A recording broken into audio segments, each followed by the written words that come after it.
This is our community garden robot. We are Team Gym Bros. I'm Paul. I'm Daniel. I'm Sultan. And I'm Brandon. So first and foremost, the problem we're trying to solve is urban environments that are struggling to sustain a long-lasting community garden. Our primary customer base is going to be both public and private gardens, including apartments, rooftops, libraries, schools, mostly in major cities like New York, Boston, Chicago, that have limited space to be able to develop systems like this. The issues we find are just poor participation and conflict, technical issues. So our robotic system has four robots that will utilize to assist the setting up, maintaining of the community garden with very minimal human interaction. The robots we're proposing here are a preparation robot that will till the soil and plant the seeds, a cover and shading robot that will deploy shade whenever the sun gets too high, there's too much humidity, air temperature, et cetera, et cetera. A pest control robot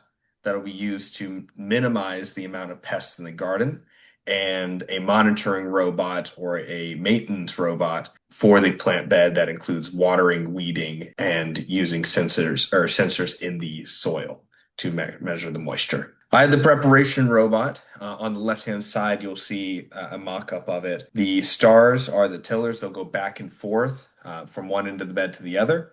And then the seed planters in the top left-hand corner, that will start after the tillers come back and go in increments of 12 inches going up and down at each stop. So the maintenance robot will have a total of two sensors and three unique processes. So the first sensor is a soil moisture detection sensor. If the levels go beneath a certain threshold, the robot will activate the water drip lines that are on the side of the bed to put some moisture within the soil. And there are a total of 10 drip lines evenly spaced out around the side of the bed. The second sensor is the set of weed sensors that check for excess plants outside of the expected range every week. If it detects plants in places it's not supposed to, it will take out the weeds.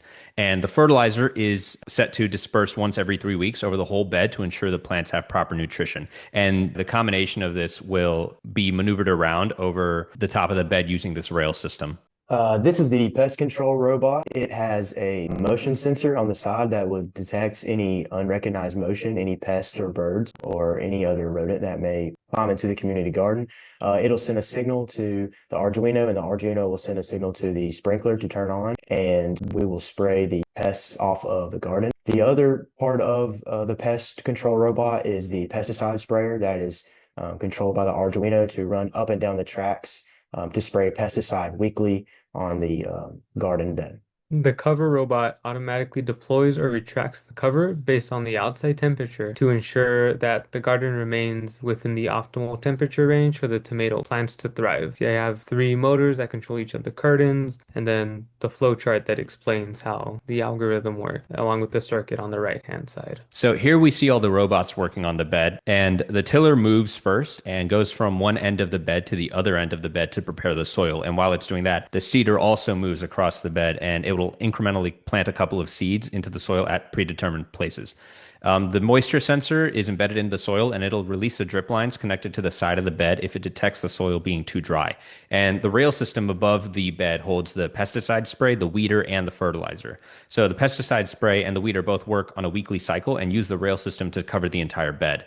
And the weeder uses sensors near the floor of the bed to detect any weeds every week. And if it detects any, it'll position itself above the weed and then reach down to grab it. The fertilizer that's on that same rail system, it fertilizes the entire bed every 3 weeks. And outside of this rail system and the tiller holds the cover robot, which actually encases like the entire system. So it covers the rest of the robots and uses a temperature sensor to detect to make sure that the outside temperature is within the desired range of the garden. And if it isn't, the robot covers the entire bed. For benchmarking and value adding, our system allows optimal garden growth with minimal human interaction.